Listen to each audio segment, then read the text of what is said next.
여러분 토요일 저녁 이 시간 피곤하지 않으세요? 예, 여러분들이 잠을 깨우고 피곤함을 떨치고 이 자리에 나오셨는데 하나님께서 여러분의 마음을 기뻐 받으실 줄 믿습니다. 여러분들이 계셔서 저도 힘이 납니다.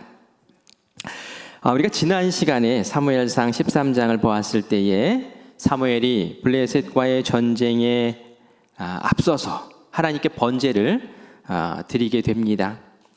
그런데 이 사울이 너무 조급하고 불안한 마음 때문에 사무엘 선지자를 기다리지 못하고 자기가 마치 제사장인 것처럼 번제를 드렸다가 사무엘 선지자가 돌아와서 호되게 질책을 하는 것을 우리가 보았죠. 사람의 방법, 이게 현명한 것 같지만 하나님의 방법이 하나님의 식이 더 바르고 온전한 것인 줄 믿습니다. 겸손을 잃고 하나님의 뜻을 순종하지 않은 사울을 하나님은 버리시기로 작정하셨어요. 왜? 자기 마음대로 하니까. 그리고 하나님은 다른 사람을 세우겠다고 사무엘의 입을 통해서 말하죠. 사울의 그 대는 더 이상 왕을 할 수 없는, 왕조를 이끌 수 없는 그러한 저주를 받고 사울은 하나님과의 관계에서 정리되는 것을 우리가 보게 됩니다. 참 마음 아픈 일이에요. 그래서 우리가 그 마음과 그 마음의 중심과 생각을 늘 하나님 뜻이 무엇입니까? 라고 묻고 그 뜻 가운데 바로 서는 것이 정말 중요한 줄 믿습니다. 오늘 말씀은 사무엘상 14장 말씀인데요. 블레셋과의 전쟁을 앞두고 이런 일들이 있었다고 했죠. 블레셋과 전쟁을 아직 치르지 않고 대치하는 상황에 있었습니다. 이때에 사울의 아들 요나단이 자기를 옆에서 돕고 있는 젊은 병사, 무기를 같이 들고 있는 그 병사를 데리고 블레셋 전초기지에 기습 공격을 하는 그런 장면이 오늘 읽은 우리 본문 말씀 가운데 있습니다. 상식적으로 이 요나단이 한 행동은 굉장히 무모한 짓입니다. 왜냐하면 일단 병력에서 차이가 너무 많이 나잖아요. 거기는 부대고 지금 요나단과 그 젊은 병사 딱 2명이서 그 일을 하겠다는 거예요. 멀건 대낮에, 밤도 아니고. 사실 블레셋과 이스라엘은 병력 차이에서도 엄청난 차이가 났어요. 블레셋은 셀 수 없이 많은 병력이었고 이스라엘 군사들은 겨우 600명이었어요. 게임이 안 되는, 상대가 안 되는 거예요. 그러니까 이스라엘 백성들이 무서워서 사울의 곁을 떠나서 집으로 가고 그런 일들이 벌어졌던 것이죠. 그뿐만이 아니었어요. 블레셋이 가지고 있는 무기는 어마어마했습니다. 철기 무기를 가지고 있었어요. 철로 만든 무기, 철로 만든 칼, 철로 만든 창을 가지고 있었고요. 철 병거를 가지고 있었습니다. 이 병거는 지금 말로 하면 탱크라고 생각하시면 돼요.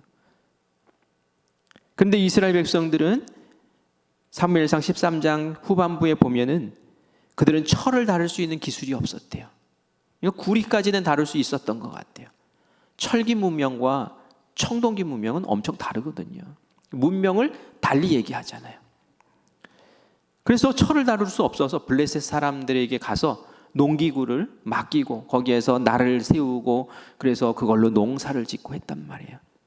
근데 블레셋 사람들이 철을 다룰 수 있는 기술을 안 가르쳐 줬어요. 왜냐하면 이스라엘이 그런 기술을 알게 되면 그것을 무기를 만들고 언제든지 우리를 공격할 수 있다라는 생각 때문에 그 기술을 유출하지 않고 비밀리에 그렇게 간직했던 거죠. 그러니까 블레셋 사람들은 철 무기로 무장을 한 상태고 이스라엘 사람들은 손에 칼이나 창이 없었다라고 사무엘상 13장에 나와요. 뭐 들고 싸웠는지 모르겠어요. 싸우겠다고 지금 모여 있는 거예요. 오직 사울과 요나단에게만 무기가 있었다라고 얘기를 합니다. 이 얼마나 무모한 짓입니까? 그런데 요나단은 도대체 무슨 배짱에서 지금 단둘이서 그렇게 들어가서 이 큰 일을 감행하겠다고 하는 것입니까? 왜 그럴까요? 무슨 배짱일까요? 답이 6절에 나옵니다. 우리가 읽었던 6절 말씀을 다시 한번 읽어보겠습니다. 요나단이 자기의 무기 든 소년에게 이르되 우리가 이 할례 받지 않은 자들에게로 건너가자. 여호와께서 우리를 위하여 일하실까 하노라. 여호와의 구원은 사람이 많고 적음에 달리지 아니하였느니라. 아멘. 어느 배짱입니까? 이 할례 받지 않은 자들, 하나님을 무시하고 이스라엘 백성들을 무시하는 이들에 대한 의분이 이 요나단에게도 있었던 거예요. 마치 다윗이 그랬었죠. 다윗이 형들을 찾아갔다가 골리앗이 하나님을 업신여기고 백성들을 무시하는 그런 것들을 보고 이 뭐 하는 짓이야.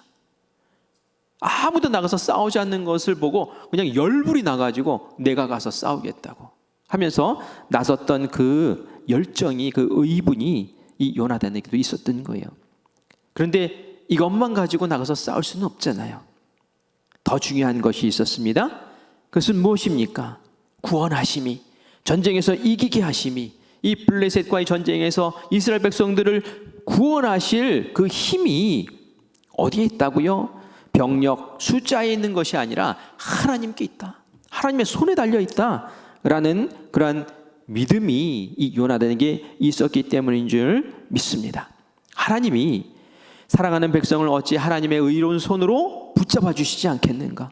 그 능력의 손으로 우리를 돌보지 않으시겠는가? 하나님이 우리를 붙잡고 이끌어 주신다면 승리는 우리 것이다 라는 강력한 믿음이 있었기에 단 둘이서 그 적진에 뛰어들자라고 그렇게 말했던 것이죠. 여러분, 이런 말을 들어보신 적이 있나요? 하나님을 두려워하지 않는 사람은 세상을 무서워한다. 그러나 하나님을 두려워하는 사람은 세상을 무서워하지 않는다.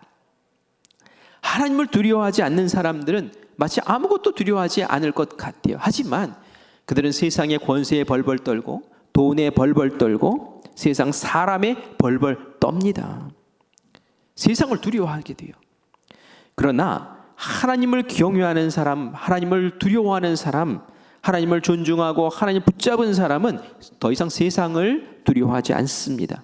왜요? 내가 붙잡고 있는, 내가 경외하는, 내가 아는 그 하나님, 나를 사랑하시는 하나님은 전능하신 하나님이기 때문에, 그 하나님이 나와 함께 하시기 때문에 두려울 것이, 세상에 그 어떤 것도 두려울 것이 없는 것이죠. 그래서 잠언에서는 그렇게 말씀하고 있죠. 하나님을 경외하는 것이 지혜의 근본이다. 하나님을 경외하는 것, 두려워하고 하나님을 존중히 여기는 그 마음이 정말 우리의 인생 삶의 근본, 지혜다라고 말씀하고 있습니다. 사도행전에 가면 성령 충만받은 베드로가 나오죠. 베드로가 유대인들을 향해서 그리스도의 복음과 그리스도의 부활을 전합니다. 그러자 종교 지도자들이 너무 싫어합니다. 그래서 이들을 감옥에 가둡니다.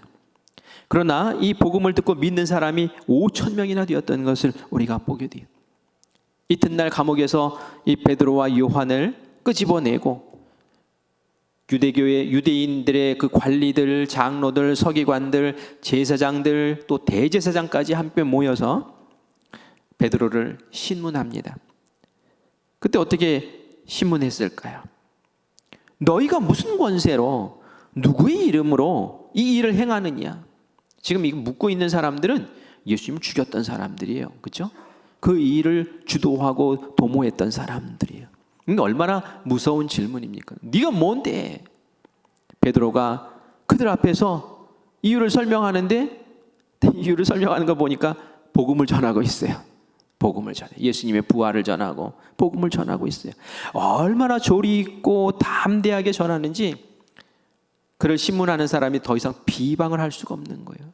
거기다 기적도 일어났는데 그 기적을 몸소 경험한 사람들이 그 주변에서 그 말씀을 듣고 있는 거예요. 도무지 부인할 수가 없는 거예요. 그래서 어떻게 얘기합니까? 얘들은 예수님의 이름으로 더 이상 말하지 말아라. 가르치지도 말아라. 경고합니다. 이 경고는 말이죠. 너희 한 번만 더 하면 죽여버릴 수도 있어. 우리는 예수도 죽인 사람이야. 라고 지금 무서운 그 위협, 그 공포의 뉘앙스를 띠면서 지금 이런 말을 하는 거죠. 그러면 움찔할 줄 알았어요. 그러면 조심하겠다고 말할 줄 알았어요. 그런데 베드로의 입에서 전혀 기대와 다른 대답을 듣게 되죠. 사도행전 4장 19절 20절 말씀입니다. 우리 같이 읽어보겠습니다. 시작. 베드로와 요한이 대답하여 이르되 하나님 앞에서 너희의 말을 듣는 것이 하나님의 말씀을 듣는 것보다 옳으는가 판단하라 라고 말씀하는 거예요. 자, 20절 말씀드리겠습니다. 우리는 보고 들은 것을 말하지 아니할 수 없다 하니 아멘. 너희가 지금 입 닥치고 있어. 복음을 전하지 마. 예수 얘기하지 마. 라고 말하지만 내가 너희가 하는 말을 듣겠냐? 하나님이 나에게 주신 말씀, 하나님이 하라 하신 그 말씀을 내가 하나님을 경외하는 마음으로 하는 것이 옳으냐? 우리는 보고 들은 것, 그 복음, 하나님이 하라 하신 그것을 목숨 걸고 할 거다 라고 담대히 말하는 것을 볼 수 있어요. 더 이상 처벌할 방법을 찾지 못해요. 그래서 위협만 하고 놓아주는 것을 봅니다.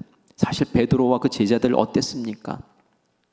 예수님 돌아가시고 나서, 예수님 십자가에 달리고 나서 모여서 창문 다 내리고, 그리고 자기들끼리 모여서 언제 우리가 잡혀갈지 몰라 두려워하면서 벌벌 떨었던 사람들 아닙니까?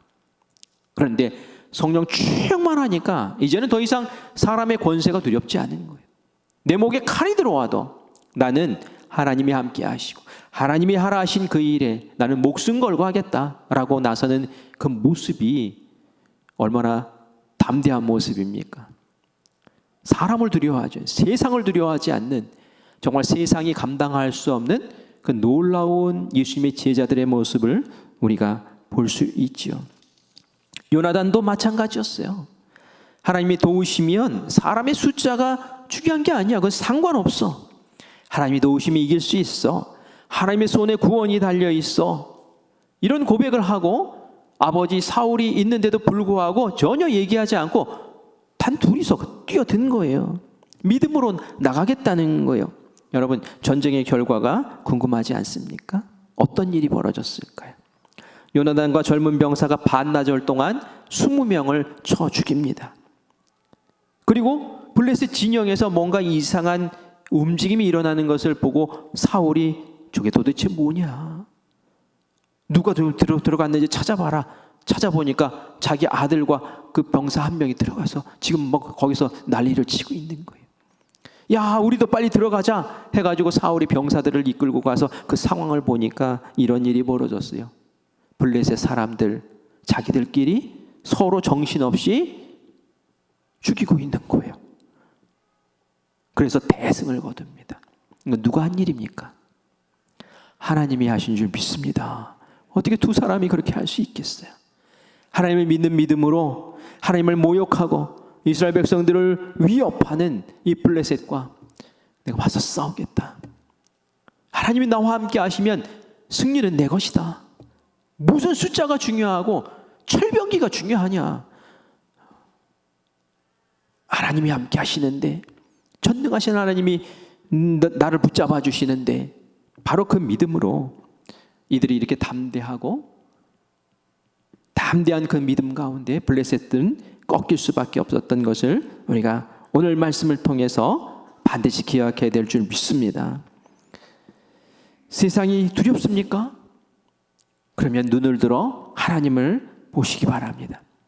내 앞에 태산과 같은 그러한 고난과 해결할 수 없는 문제가 있을지라도 천지를 지으신 하나님, 천지를 지으신 그 여호와 하나님을 바라보기만 한다면 우리에게 이길 수 있는 힘과 소망이 넘치게 될 줄 믿습니다.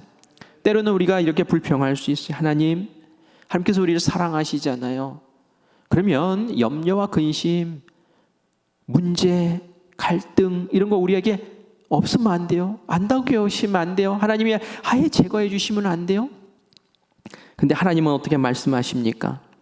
여호수아 1장 9절에 이렇게 말씀하시죠. 내가 네게 명한 것이 아니냐? 강하고 담대하라. 두려워하지 말며 놀라지 말라. 네가 어디로 가든지 네 하나님 여호와가 너와 함께 하느니라 하시니라.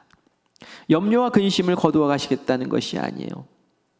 두려워할 문제들이 눈앞에 있지만 내가 너와 함께 할게가 하나님께서 주신 해답인 거예요. 우리가 하나님 곁에 가기 전까지는 이런 어려움, 이런 근심, 위기, 갈등, 이런 상황들은 그냥 찾아올 수밖에 없는 거예요. 하지만 우리는 여호와께서 동행하신다, 하나님께서 함께 하신다, 그 믿음으로 얼마든지 담대해질 수 있을 줄 믿습니다. 다윗도 시편 62편에서 이렇게 얘기를 하죠. 우리 시편 62편 1절과 5절, 6절, 7절 말씀을 같이 읽겠습니다. 나의 영혼이 잠잠히 하나님만 바라며 나의 구원이 그에게서 나오는도다. 나의 영혼이 잠잠히 하나님만 바라며 물은 나의 소망이 그로부터 나오는도다. 오직 그만이 나의 반석이시요 나의 구원이시요 나의 요새시니 내가 흔들리지 아니하리로다. 7절 나의 구원과 영광이 하나님께 있으며 내 힘의 반석과 피난처도 하나님께 있도다. 다윗은 이런 믿음으로 살았어요. 그래서 말이죠, 많은 병사들, 군사들이 다윗을 애워싸고 있을 때에 다윗은 시편 말씀에 보니까 하나님 믿고 의지하며 거기서 잠을 자요. 어떻게 잠을 잘 수 있습니까? 하나님이 나를 지키신다. 하나님께서 나의 피난처시다. 하나님께서 나의 요새시다. 나의 구원이시다. 라는 그 믿음이 그를 이렇게 담대하게 만들 줄 믿습니다. 우리가 하나님께로 가기 전에는 영적 전쟁을 치러야 된다고 말씀드렸죠. 마귀는 믿음을 흔듭니다. 하나님이 함께 하시는 것처럼 느껴지지 않게 만들기도 합니다. 블레셋과 같은, 골리앗과 같은 문제들이 우리를 엄습해 옵니다. 세상과 맞서 싸워 이길 힘이 너희에게 없다고, 너희들은 연약하다고, 너희들은 별 볼 일 없다고, 하나님도 돕지 않으실 거라고 그렇게 우리를 미혹합니다. 그러나 속이는 영에게, 그 마귀의 영에 우리 속아서는 안 됩니다. 하나님은 한 번도 그런 말씀하신 적 없어요. 하나님은 한 번도 우리를 버리신 적 없습니다. 하나님 붙잡고, 우리의 먼지 같은 인생이지만, 힘든 상황이 많지만, 혹시 절망 중에 있을 때라도 위로와 격려를 넘어서 능력으로 우리와 함께 이기게 하시는 그 하나님을 꼭 붙잡고 다시 일어서는 우리 모두가 되기를 간절히 축원합니다.